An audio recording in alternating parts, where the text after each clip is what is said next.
But யார் சைடுலேருந்து இது league ஆயிருக்கு அப்படிங்கிறது தான் which is still unknown. ஒன்று ப்ரைவசி கான்ஃபிடென்ஷியாலிட்டி ரெண்டுமே இருக்கணும். இந்த கேஸ் பொறுத்த வரைக்கும் அந்த இரண்டுமே கிடையாது.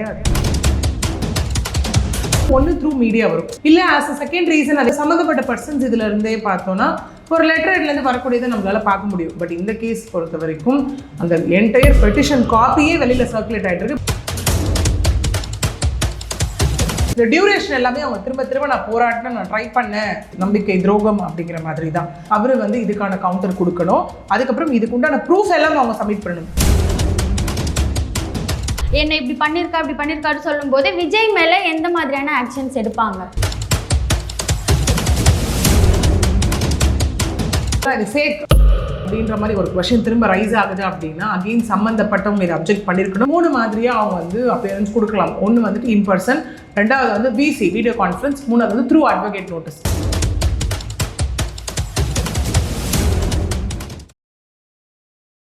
காந்தம் மீடியா நேயர்களுக்கு வணக்கம். நான் உங்கள் விஜயாஸ்மின். இன்னைக்கு நம்ம கூட அட்வொகேட் பிரியதர்ஷினி மேம் அவங்க தான் இருக்காங்க. வணக்கம் மேம். வணக்கம் மேம். எப்படி மேம் இருக்கீங்க? நல்லா இருக்கேன் மேம். மேம், விஜய் சங்கீதா அவங்களோட டிவோர்ஸ் கேஸ் போயிட்டு இருக்கு. எதனால சங்கீதா அவர்கள் சைட்ல இருந்து திடீர்னு இந்த ஒரு முடிவு? அது மட்டும் இல்லாமல் அந்த கேஸோடைய கரண்ட் ஸ்டேஜ் என்ன மேம்? எஸ், ஆக்சுவலி இது நம்ம எல்லாருமே பார்த்துருப்போம் இல்லையா?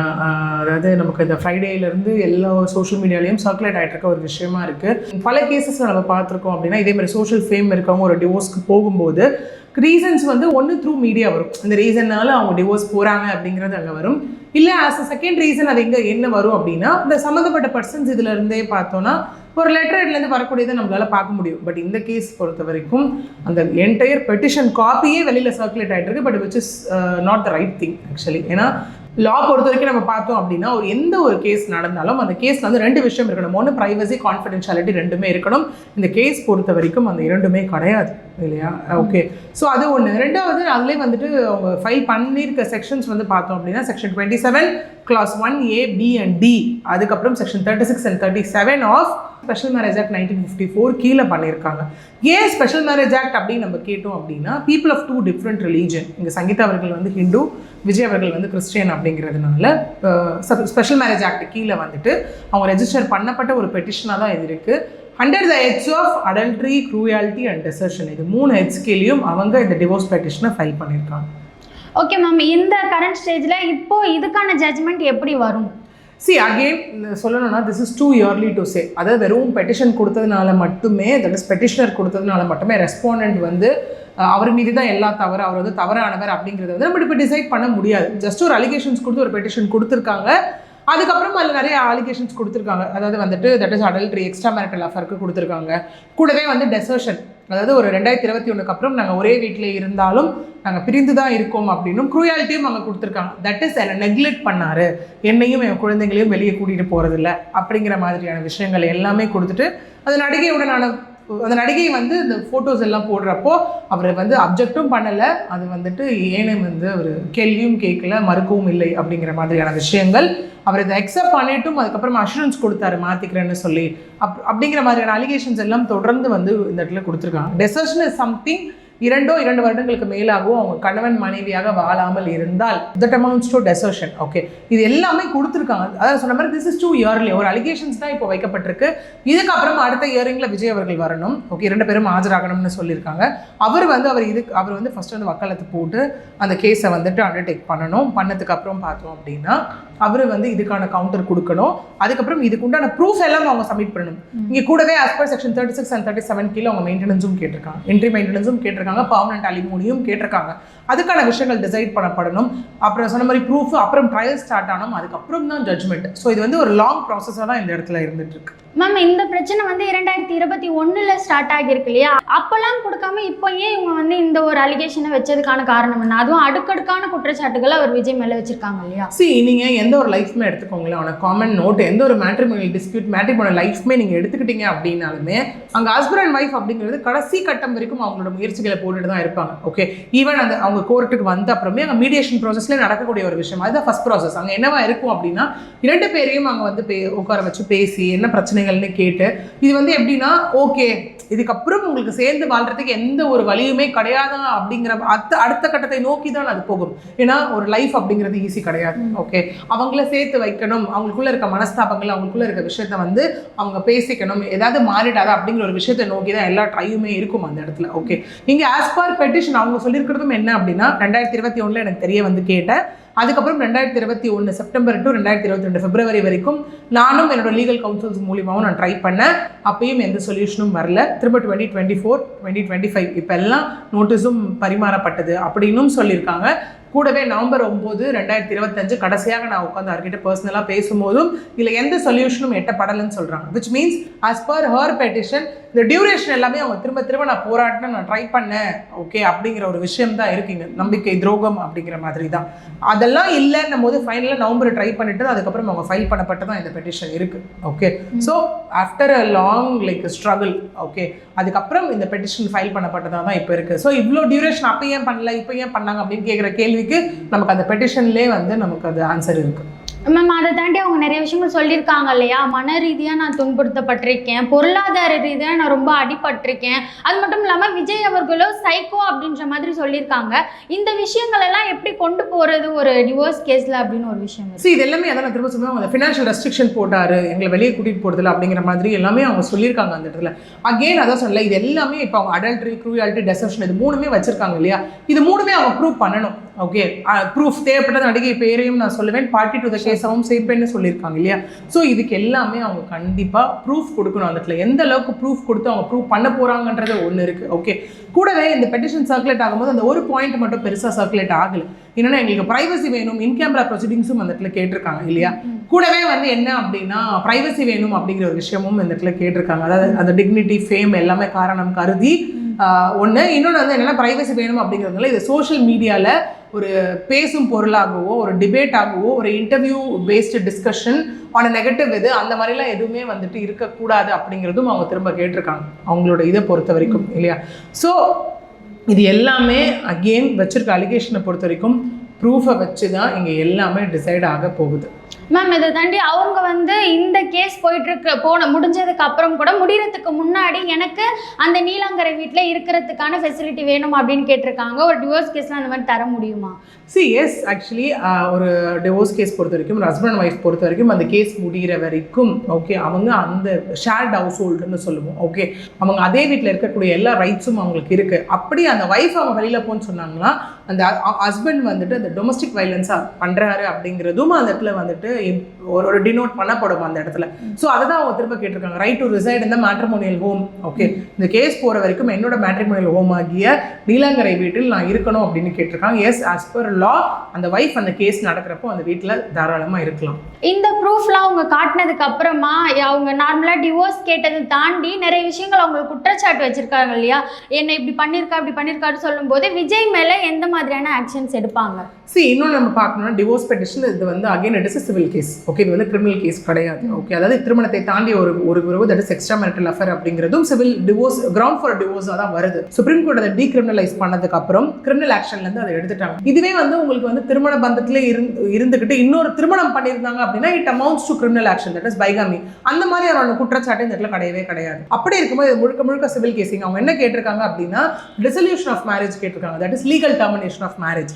இஃப் இன் கேஸ் அவங்க ப்ரூவ் பண்ண போறாங்க அப்படின்னா எஸ் இந்த இடத்துல டிவோர்ஸ் கிராண்ட் ஆகும், இல்லை அப்படின்னா பெட்டிஷன் வந்து டிஸ்மிஸ் பண்ணப்படும். இது ரெண்டுத்துல ஒன்றாங்க நடக்கும். இப்போ சங்கீதா அவர்கள் போய் கேஸ் போட்ட மாதிரி அடுத்த கட்டமா விஜய் அவர்களையும் கூப்பிட்டு விசாரிக்க வாய்ப்புகள் கண்டிப்பா. எஸ், இப்போ இவர் போட்டிருக்க again when it comes to law any case okay இருந்தா எந்த கேஸாக இருந்தாலும் 2 தரப்பு வாதங்களையும் அங்கே கேட்கணும். Okay, that is to be heard on both sides. அதான் வந்து பீயிங் அன்பயாஸ்ட். ஓகே, 2 தரப்பையும் நம்ம வந்து ஆடி ஆல்ட்ரம் பார்ட்டம்னு சொல்லுவோம் லீகல் மேக்ஸிமில் சொல்லணும் அப்படின்னா. ஒரு விஷயம் ஒரு குற்றச்சாட்டு வந்திருக்கு அப்படின்னா குற்றம் வந்து ஒருத்தவங்க யார் மேலே சொல்லியிருக்காங்களோ அவங்களையும் கண்டிப்பாக கூப்பிட்டு கேட்கும் போது தான் அவங்க அதுக்கு என்ன பதில் சொல்ல போகிறாங்கன்றது தெரிய போது அவங்க ஃபர்தராக ஏதாவது அலிகேஷன்ஸ் வைப்பாங்களான்றது இங்கே தெரிய வரும். Okay, so opposite party that is ரெஸ்பாண்டண்ட்டை கூப்பிடாம இங்கே எதுவுமே இந்த இடத்துல வந்து டிசைட் ஆகாது. ஆனால் மேம் இப்போ கெஸ்ட் அப்படின்னு ஒன்று இருக்கா, பீப்புள் சைட்லேருந்து ஒருத்தவங்க இருப்பாங்க, விஐபி கெஸ்ட் அப்படின்னு ஒன்று இருக்கும் இல்லையா, அதனால இவர் போய் தான் ஆகணுமா அப்படின்ற ஒரு கேள்விகளும். as per law, okay, court proceedings அப்படிங்கிறது எல்லாருக்குமே அது ஒன்று தான். ஓகே, இவங்களுக்கு வந்து பணம் இருக்குது, இவங்களுக்கு பணம் இல்லை, இவங்க வந்து இந்த மாதிரி ஒரு பொசிஷனில் இருக்காங்க, இவங்க இல்லை அப்படிங்கிறதுலாம் கிடையவே கிடையாது. ஏன்னா law is like equal. Okay, equality before law and equal protection of law, அது ஒன்று இருக்குது. Every one all equal before law. Okay, as per constitution அந்த ஒரு விஷயம் க்ரைட்டீரியாலாம் இருக்கும் போது எஸ், எல்லாமே இங்கே வந்து எல்லாருக்கும் ஒரே மாதிரி தான் ட்ரீட் பண்ணப்படும். பட் டிவோர்ஸ் கேஸ் பொறுத்த வரைக்கும் 3 மாதிரியாக அவங்க வந்து அப்பியரன்ஸ் கொடுக்கலாம். ஒன்று வந்துட்டு இன் பர்சன், ரெண்டாவது வந்து விசி வீடியோ கான்ஃபரன்ஸ், மூணாவது வந்து த்ரூ அட்வொகேட் நோட்டீஸ். அவங்க ரெஸ்பாண்ட் பண்ணணும் இந்த இடத்துல. அவங்க இல்லை நான் பார்த்துக்கிறேன் வச்சுக்கிறேன் அப்படின்னு சொல்லி ஒரு அலிகேஷனுக்கு அவங்க ரெஸ்பாண்ட் பண்ணாமல் இருக்க முடியாது இல்லையா.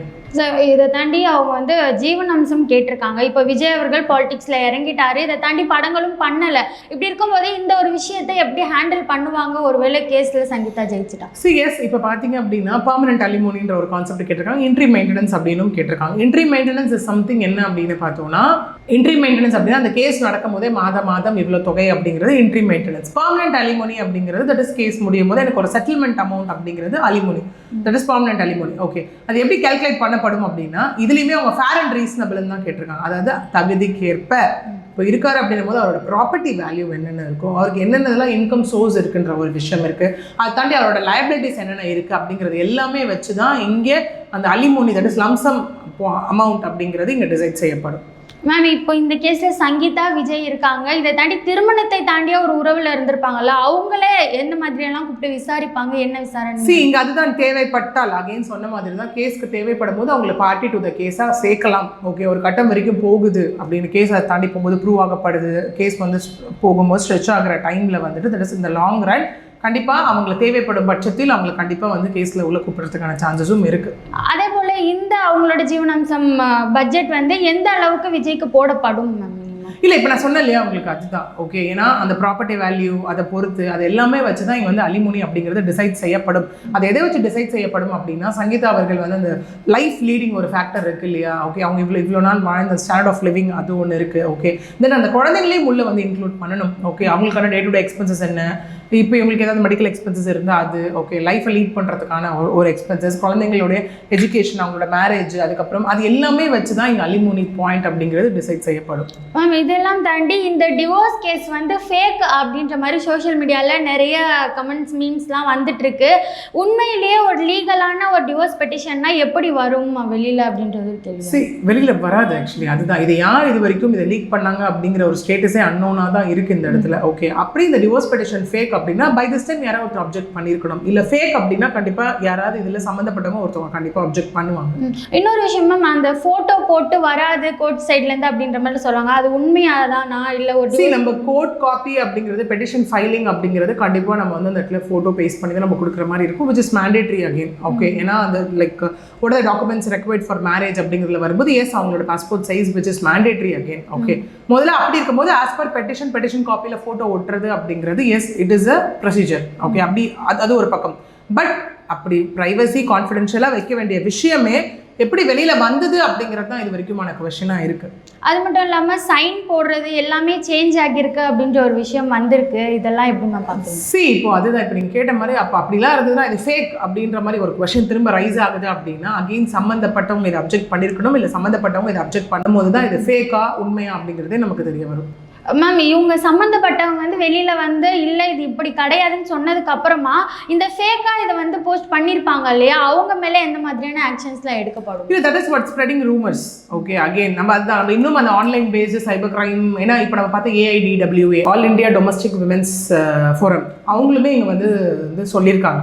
இது இந்த அது அவங்க எதை பற்றி பேசியிருக்காங்க அப்படின்னு பார்த்தோம் அப்படின்னா இந்த மாதிரி சங்கீதா அவர்களை நோக்கி வைக்கப்படுற தாக்குதல் இருக்கு இல்லையா, அந்த மாதிரி வைக்கும்போது அது வந்து சைபர் கிரைமும் அதில் உள்ளே வந்து எடுக்கணும் அப்படின்னு ஒரு விஷயம் வச்சுருக்காங்க. அதே மாதிரி தான் அது ஃபேக்காக வந்துட்டு இருந்தது, இல்லை வந்து அவங்க ரூமை ஸ்ப்ரெட் பண்ணிட்டு இருக்காங்க அப்படின்னும் போது அகைன் நாங்கள் சைபர் கிரைம் அப்படிங்கிறது தான் ரோலுக்குள்ளே வரும்.